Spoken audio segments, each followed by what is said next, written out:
नमस्कार दोस्तों। आज हम लोग क्लास 10th का पहला चैप्टर रासायनिक अभिक्रियाएं एवं समीकरण के बारे में पढ़ेंगे और बहुत ही आसान तरीके से आइए देखते हैं हम लोग कि ये पहला चैप्टर क्या है।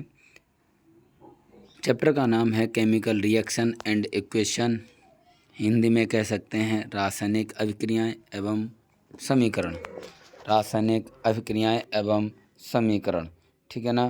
क्या कह सकते हैं? रासायनिक अभिक्रियाएं एवं समीकरण कह सकते हैं, केमिकल रिएक्शन एंड इक्वेशन। तो आइए हम सबसे पहले समझते हैं रासायनिक अभिक्रियाएं मतलब केमिकल रिएक्शन क्या होता है। केमिकल रिएक्शन तो समझिएगा, दो या दो से अधिक पदार्थ आपस में क्रिया करके नए गुणों वाले नए पदार्थों का निर्माण करते हैं तो उसे हम रासायनिक अभिक्रिया कहते हैं। दो से अधिक पदार्थ आपस में क्रिया करके नए गुणों वाले दो से अधिक नए पदार्थों का निर्माण करते हैं तो उसे हम रासायनिक अभिक्रिया कहते हैं, ठीक है ना। क्या डेफिनेशन क्या हुई केमिकल रिएक्शन की? दो से अधिक पदार्थ आपस में क्रिया करके नए गुणों वाले नए पदार्थों का निर्माण करते हैं तो इसे हम क्या कहते हैं? रासायनिक अभिक्रिया, केमिकल रिएक्शन कहते हैं। आइए हम आगे देखते हैं। जैसे आगे देखें, जैसे हमारे पास एक पदार्थ है क्लोरीन। कौन सा पदार्थ है? क्लोरीन। कौन सा पदार्थ है? क्लोरीन। और एक पदार्थ है हाइड्रोजन। कौन है? हाइड्रोजन। और एक पदार्थ है क्लोरीन। जब ये परस्पर क्रिया करते हैं तो हाइड्रोजन क्लोराइड पदार्थ बनाते हैं। तो हाइड्रोजन पदार्थ अलग था, क्लोरीन अलग था। जब दोनों ने क्रिया की तो क्रिया करने के बाद हाइड्रोजन क्लोराइड ये कुछ अलग पदार्थ बना। तो अभी डेफिनेशन में हमने यही बोला था कि जब दो से अधिक पदार्थ आपस में क्रिया करके नए गुणों वाले नए पदार्थों का निर्माण करते हैं तो इसे हम रासायनिक अभिक्रिया कहते हैं, ठीक है ना। आइए आगे देखते हैं। अब बात करते हैं रासायनिक समीकरण की। किसकी बात करते हैं?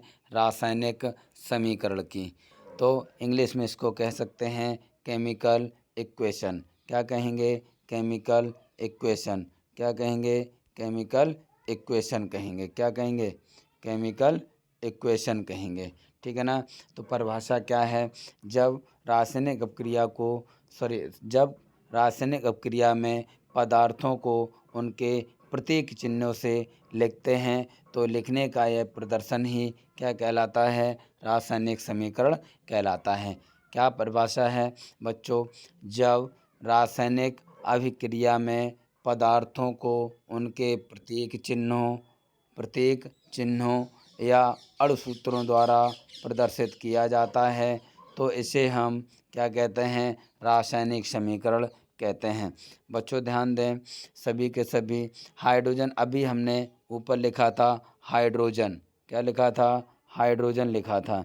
क्या लिखा था? हाइड्रोजन लिखा था, ठीक है ना। ये हाइड्रोजन पदार्थ। एक लिखा था क्लोरीन और इधर बना था हाइड्रोजन क्लोराइड, ठीक है ना। अब इसी रिएक्शन को, इसी अभिक्रिया को अगर हम समीकरण के तौर पे लिखेंगे तो हाइड्रोजन पदार्थ के लिए हाइड्रोजन अणु के लिए प्रतीक होता है H2। क्या होता है? H2 होता है। क्या होगा? H2 होता है। और क्लोरीन के लिए Cl2 होता है। तो दोनों ने क्रिया करके हाइड्रोजन क्लोराइड के लिए सिंबल होता है, अणुसूत्र होता है HCl। तो इस रिएक्शन को इस तरह से अगर हम प्रदर्शित करेंगे तो ये प्रदर्शन ही क्या कहलाएगा? रासायनिक समीकरण कहलाएगा। क्या कहलाएगा? रासायनिक समीकरण कहलाएगा।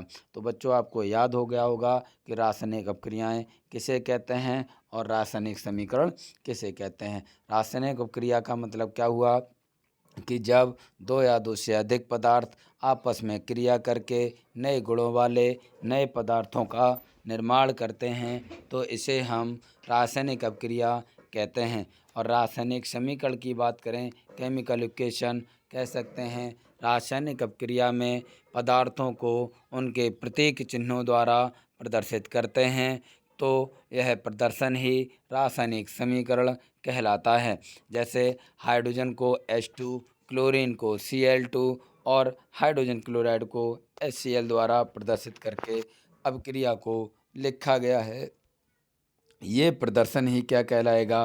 रासायनिक समीकरण। बच्चों सभी लोग कॉपी पेन लेकर बैठें और मेरे साथ साथ बोलें भी।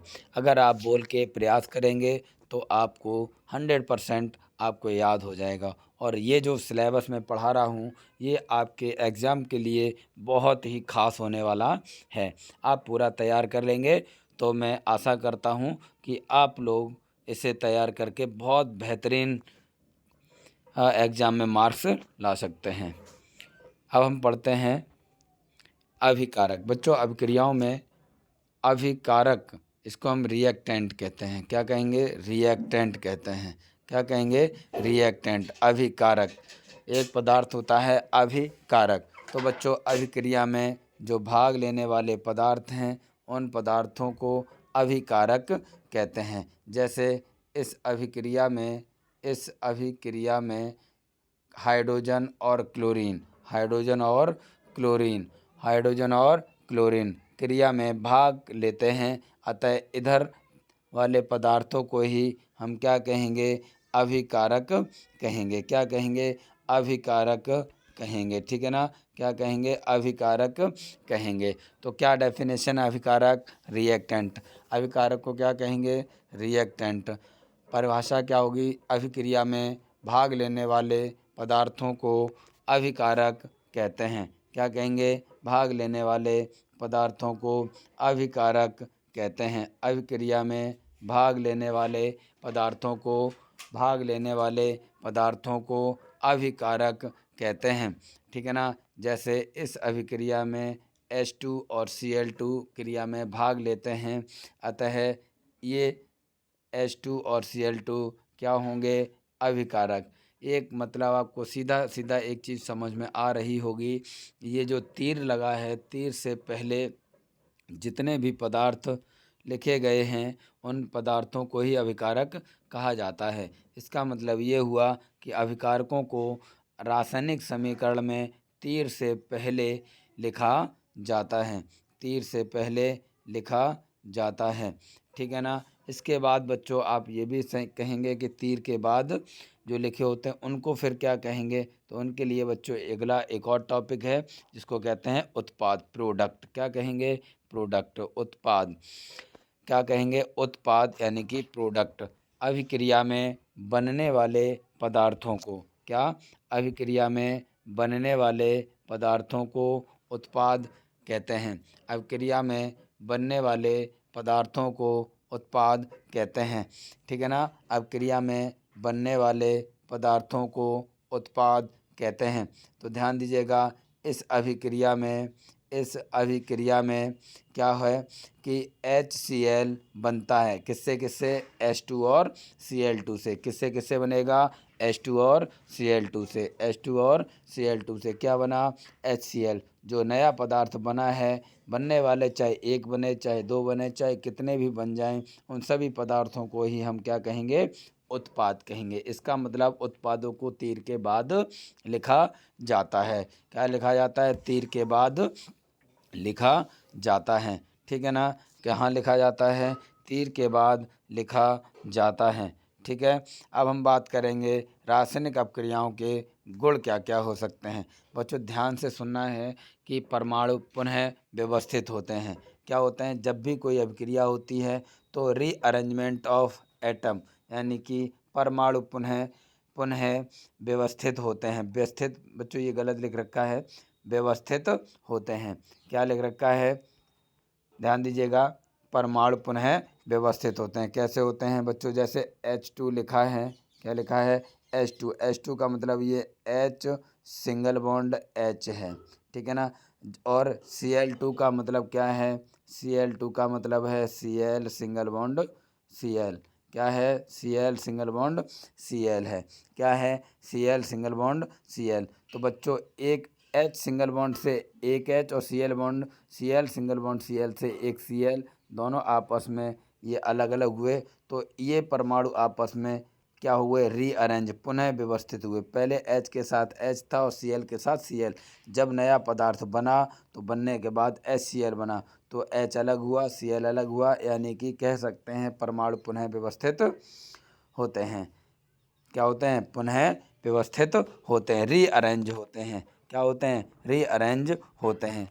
अब दूसरा पॉइंट क्या है, पुराने बंध टूटते हैं और नए बंध बनते हैं। क्या होते हैं, पुराने बंध टूटते हैं और नए बंध बनते हैं। बच्चों इधर अगर हम बात करें, किसकी बात करें, इधर अगर हम बात करें कि H सिंगल बॉन्ड H होता है और Cl सिंगल बॉन्ड Cl होता है। जब बच्चों इन दोनों से मिलकर HCl बनेगा तो एक H यहाँ से टूटेगा और Cl यहाँ से हटेगा। तो बच्चों जो पुराना बंध था वो टूट जाएगा और नया बंध फिर से बनेगा, वो बंध होगा H सिंगल बॉन्ड Cl। तो इसका मतलब बच्चों क्या हुआ कि पुराने बंध टूटते हैं और नए बंध बनते हैं। अच्छा, तीसरा पॉइंट है बच्चों, तत्व समान रहते हैं। क्या रहते हैं, तत्व समान रहते हैं। ठीक है ना, क्या करते हैं, तत्व समान रहते हैं। आप देख सकते हैं इस अभिक्रिया में कि इस अभिक्रिया में हाइड्रोजन H था तो H ही है, Cl था तो Cl ही है, कोई अन्य तत्व इसमें सम्मिलित नहीं हुआ, ना बना है। ठीक है ना, तो तीन महत्वपूर्ण गुण हैं इसके, तीन महत्वपूर्ण गुण हैं। पहले बात, किसी भी रासायनिक क्रिया में परमाणु जो होते हैं वह पुनः व्यवस्थित होते हैं, और दूसरा है पुराने बंध टूटते हैं और नए बंध बनते हैं, और तीसरा पॉइंट तत्व समान रहते हैं, तत्व बदलते नहीं हैं। ठीक है ना। अब सबसे महत्वपूर्ण और सबसे खास टॉपिक है रासायनिक अपक्रियाओं का वर्गीकरण, यानी कि क्लासिफिकेशन ऑफ केमिकल रिएक्शन। रासायनिक अपक्रियाओं का वर्गीकरण, classification of reaction. Classification of reaction क्या है, क्लासिफिकेशन ऑफ रिएक्शन, रासायनिक अपक्रियाओं का वर्गीकरण कि रासायनिक क्रियाएं कितने प्रकार की होती हैं। आपके बोर्ड एग्जाम में एक क्वेश्चन, दो क्वेश्चन इन अपक्रियाओं से डेफिनेशन में पूछ लेता है, आप अच्छी तरह से कर सकते हैं। ठीक है ना। चलिए देखते हैं बच्चों क्या है कि देखो, सबसे पहले ये कोई एक अभिक्रिया दी गई है। इस अभिक्रिया में क्या है, इस अभिक्रिया में जो तीर से पहले लिखे गए हैं, क्या लिखे गए हैं, तीर से पहले लिखे गए हैं, उनको हम अभिकारक कहेंगे, रिएक्टेंट कहेंगे, और तीर के बाद जो भी हैं उन्हें हम क्या कहेंगे, उत्पाद यानी कि प्रोडक्ट कहेंगे। क्या कहेंगे, प्रोडक्ट कहेंगे। आइए देखते हैं हम लोग अभिक्रियाएं कौन कौन सी प्रकार की होती हैं, अभिक्रियाएं कौन कौन सी प्रकार की होती हैं। ठीक है ना। सभी बच्चों कॉपी पेन लेकर बैठें और इसको लिखें भी। ठीक है ना, सभी लोग लिखते जाएं, जो मैं बोल रहा हूँ उसे आप कॉपी पर लिखते जाएं, पेन से लिखते जाएं। 100% आपको याद हो जाएगा, आपको 2 बार पढ़ने की आवश्यकता नहीं पड़ेगी। अगर आप पूरा मन से आप पढ़ते हैं 100% आपको पूरा याद हो जाएगा। कॉपी पेन लेके बैठें, क्योंकि जब याद ना हो तो कॉपी पेन लेकर बैठेंगे तो लिखने से आपको याद हो जाएगा। ठीक है ना।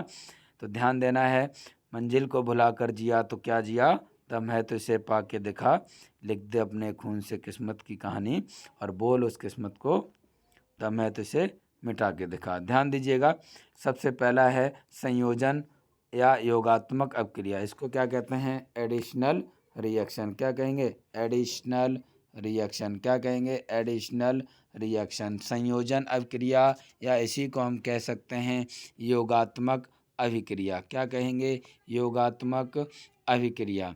तो ध्यान दीजिएगा, योगात्मक अपक्रिया कहते कैसे हैं। योग का मतलब होता है जोड़। क्या होता है, योग का मतलब होता है जोड़, यानी कि ऐड।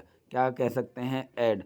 और ऐड कम से कम 2 हों, पदार्थ कितने होने चाहिए, 2। तो कह सकते हैं 2 या 2 से अधिक पदार्थ अर्थात अभिकारक आपस में क्रिया करके एक पदार्थ का अर्थात उत्पाद का निर्माण करते हैं, उसे योगात्मक अपक्रिया कहते हैं। क्या कहा, जब 2 या 2 से अधिक पदार्थ अर्थात अभिकारक आपस में क्रिया करके एक पदार्थ अर्थात उत्पाद का निर्माण करते हैं तो उसे योगात्मक क्रिया कहते हैं। क्या कहेंगे? तो उसे योगात्मक अपक्रिया कहते हैं। क्या कहेंगे? योगात्मक अपक्रिया कहते हैं। ठीक है ना? ध्यान दीजिएगा। पहली रिएक्शन पे एग्जाम्पल देखें। C+O2 arrow CO2। बच्चों, दो अभिकारक थे, कौन कौन से? एक तो C और एक O2, मतलब कार्बन और ऑक्सीजन। तो जब कार्बन और ऑक्सीजन जब क्रिया करते हैं, दहन होता है, तो क्या बनता है? Carbon dioxide. तो पूरा प्रोडक्ट कितना बना? एक बना। कितना बना? एक बना है। ठीक है ना? अब दूसरी अपक्रिया में हम देखेंगे, दूसरी अपक्रिया में देखेंगे H2+O2। ठीक है ना? दो अभिकारक हो गए और बनेगा क्या? 2H2O। बच्चों, गलत लिखा है, 2H2O। 2 दूनी 4, यहाँ आगे भी 2 लग जाएगा, 2H2। ध्यान दीजिएगा, मैं लिख देता हूँ सही से, 2H2 एरो 2H2O। ठीक है ना? 2H2O होता है। तो ध्यान देंगे, एक ही प्रकार के उत्पाद बने हैं। इधर देखो, दो प्रकार के H2 और O2, दो प्रकार के पदार्थ थे, हाइड्रोजन और ऑक्सीजन। और इधर क्या बना? एक ही प्रकार का उत्पाद, यानी कि जल बना है। ठीक है ना? कोई अन्य प्रकार का पदार्थ नहीं बना है। कोई अन्य प्रकार का पदार्थ नहीं बना है। ठीक है ना? कोई अन्य प्रकार का पदार्थ नहीं बना। तो संयोजन या योगात्मक अपक्रिया, पहला प्रकार क्या है अपक्रिया का? संयोजन या योगात्मक अपक्रिया। संयोजन या योगात्मक अभिक्रिया। तो हम कह सकते हैं, दो या दो से अधिक पदार्थ आपस में क्रिया करके एक पदार्थ का निर्माण कर